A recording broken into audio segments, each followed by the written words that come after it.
Portland, Oregon, they've got a homeless problem that just clearly won't go away. It just keeps getting worse. West Coast, best coast, right? Well, Portland is seeking to place unhoused people. We're no longer saying homeless. We're saying unhoused people with friends and family out of town. What? Doing what? I'm not knocking this as a solution, but when you're not involuntarily committing them to mental institutions, like some of the next people we're going to watch need to have happen, this whole kumbaya moment with, maybe your friends and family will take you back away from Oregon. Let's get into it. Here we go. Now, what I want you to do is I want you to watch these folks, and these are the folks that you need to get to help the most. These are the people that are absolutely causing havoc in the streets of Portland and in Seattle, LA, you name it, because we've closed down all the mental institutions. So you can't have most of these folks going home with friends and family because, number one, nobody's going to take them. Nobody should take them because they are literally either psychotic out of their mind on drugs or they're psychotic out of their mind with some kind of mental disorder. Let's watch this clip. This is from Kevin Dahlgren. He covers a lot of Portland stuff, and some of the videos I've seen of him lately, in particular of this unfortunate young man here, who is losing his life in real time as we watch Kevin's videos. Just watching these people suffer on the streets, and city leadership is like, maybe we'll get him some help with friends and family. Watch this video and see if you would take these folks into your home knowing that they're coming from Portland, Oregon. Here we go. Hey, so serious. It's one for the dog for us.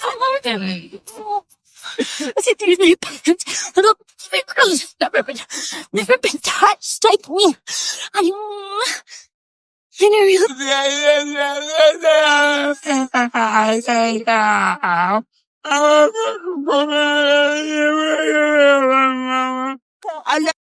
And somehow it's compassionate to let these people do drugs out on the street and kill themselves and end their lives. That's okay. How is that okay in any way, shape, or form? It's not. It's just not. It's wildly not. You got to get these people some help. Thank you to the very depths of my soul. I wish havoc and terror upon your soul. This is 𝗥𝗘𝗠𝗜𝗨𝗠. Are you going to accept the evil sins you've done to humanity? No? Liar, heretic. These are your sins against humanity. You shall burn at dawn. With the rest of the witches and heretics. Did you like that? These people are nuts. Good morning. This is KGW streaming live from Portland, Oregon. Janet Johnson, come on down. You're the next contestant on The Price is Right. That actually was pretty good. I mean, that shows some talent, right? He's obviously out of his mind. But that was a good sequence. Yeah, get him. What happened? Oh,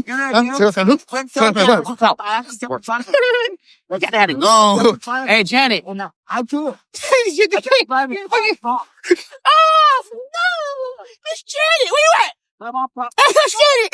Oh, my goodness. Jackson. You put us on the stage, bro. Yeah, what you do?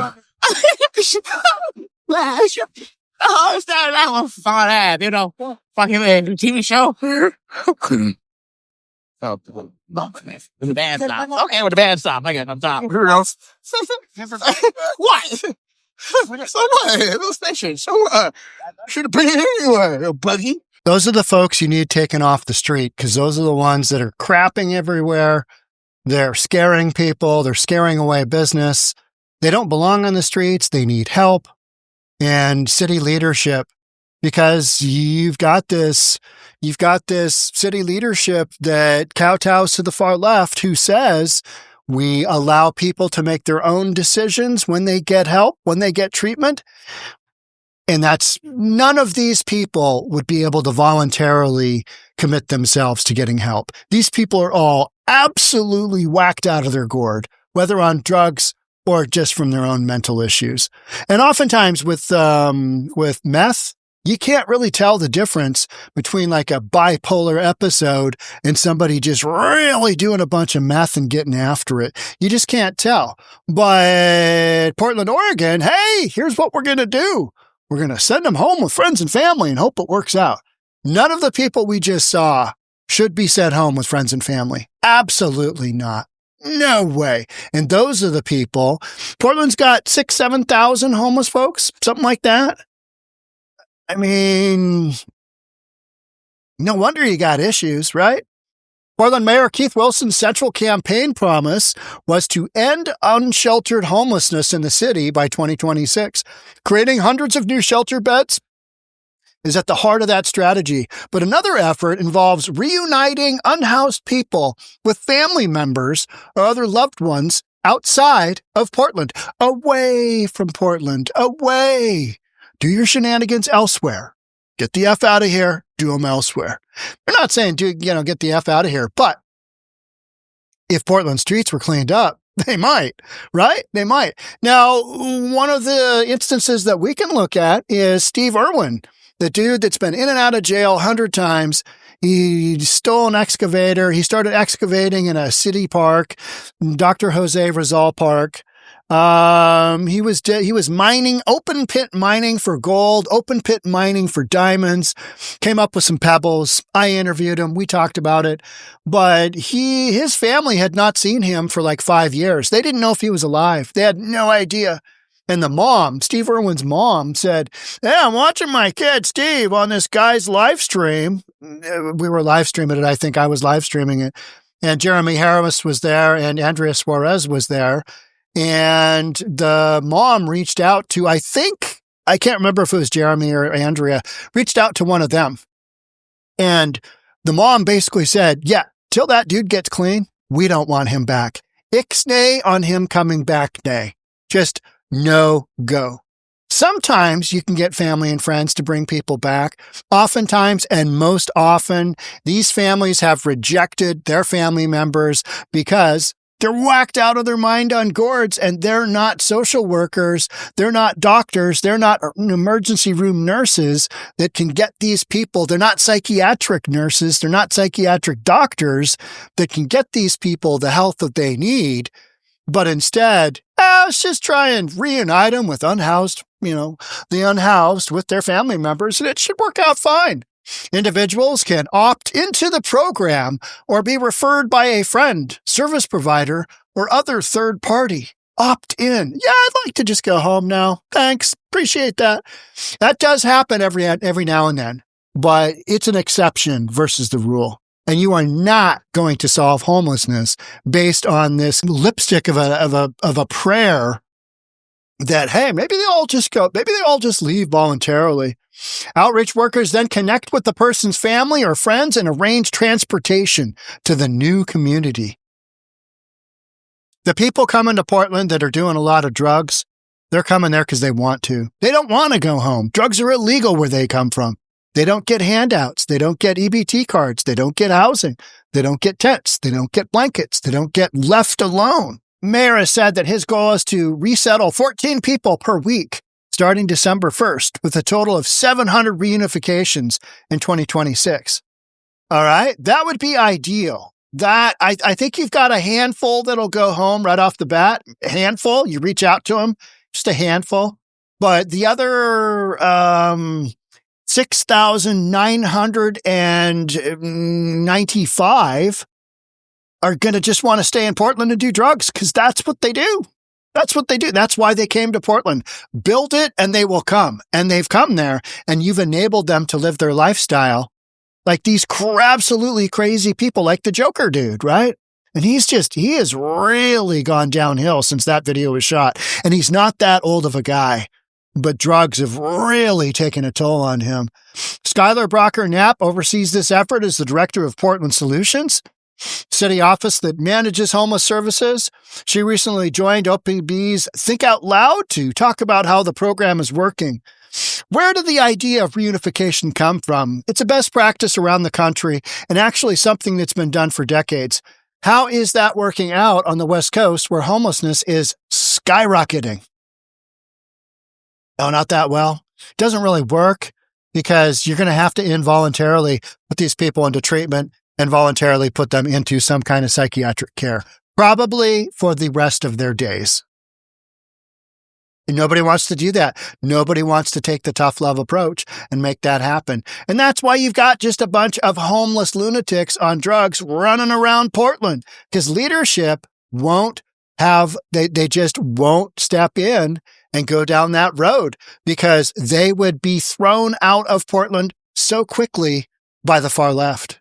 The left would just have their rear end, would never allow it to happen. Never allow it to happen. Multnomah County had a program called Ticket Home with transition projects for years. It's no longer funded. Why is that? Weird. Mayor Wilson really wanted to supercharge this effort when he took office. Do a bunch of stuff that doesn't really do the job and don't really do the stuff that will effectively work, which is get policing involved, get some kind of health care, teed up and ready to roll. You don't have the funds to do that. You don't have the police to do it. It's never going to happen. You're stuck with these homeless folks for the foreseeable future till you start to involuntarily put people in mental institutions, treatment, or jail. Those are your options. We're trying to be faster. We're trying to cut the red tape. Time it takes to get somebody connected to a ticket, whether it's a bus, train, or plane ticket. None of these people, the people that really need the help, are capable of riding a bus, a train, or a plane ticket. And putting these people on a bus with a bus driver? No go. And to their family. So a number of hours is what we're aiming for rather than days. That's an ideal solution for an ideal set of people. A lot of these folks are not ideal. Got to break it to you. And they will not go voluntarily home because they don't want to. They want to keep doing their drugs. That's the problem. Our outreach workers ask questions like, okay, why do you want to go home? Why are you in Portland? How did you arrive here? What's it like at home? Is that a supportive environment? You need to get them off the street. They're killing themselves. None of this kumbaya. What's your home situation like? Is it a supportive environment? I get it. You don't want to send somebody right back to, getting R-worded by their dad. No.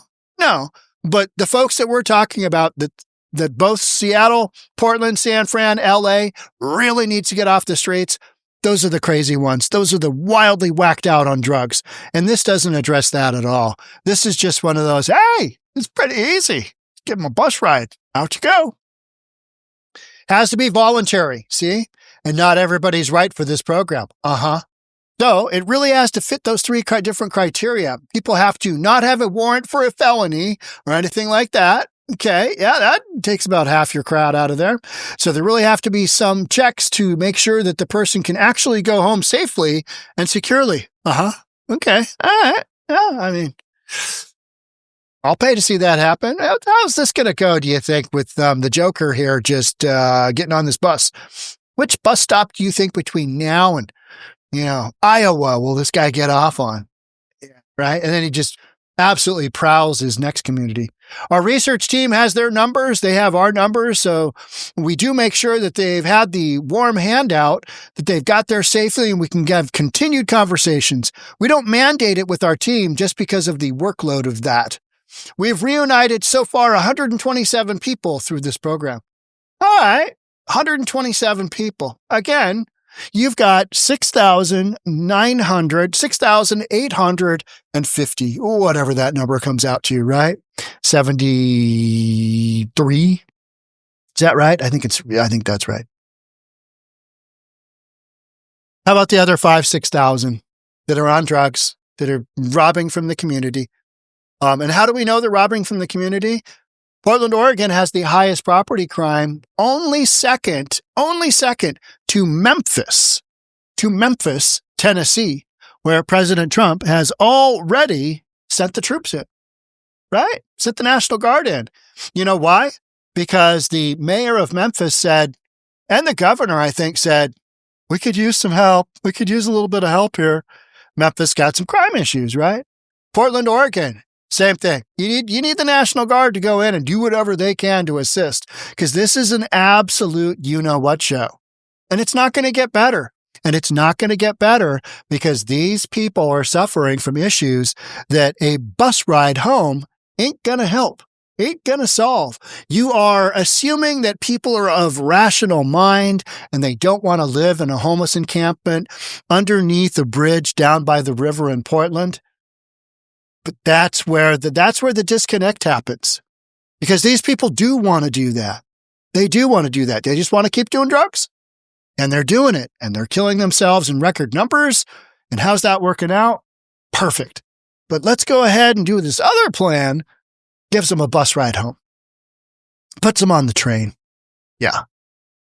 I mean, to me, if somebody can take a bus ride home, hey, perfect, great. Those 127 that this is addressed, but this is just one more program that basically ignores the massive, massive elephant in the room, which is you've got to start involuntarily putting some people in either mental institution treatment, meaning detox and treatment, drug addiction treatment, or start getting them the mental health care they need. Get them on some meds. Get them on a system where they are doing this kind of thing.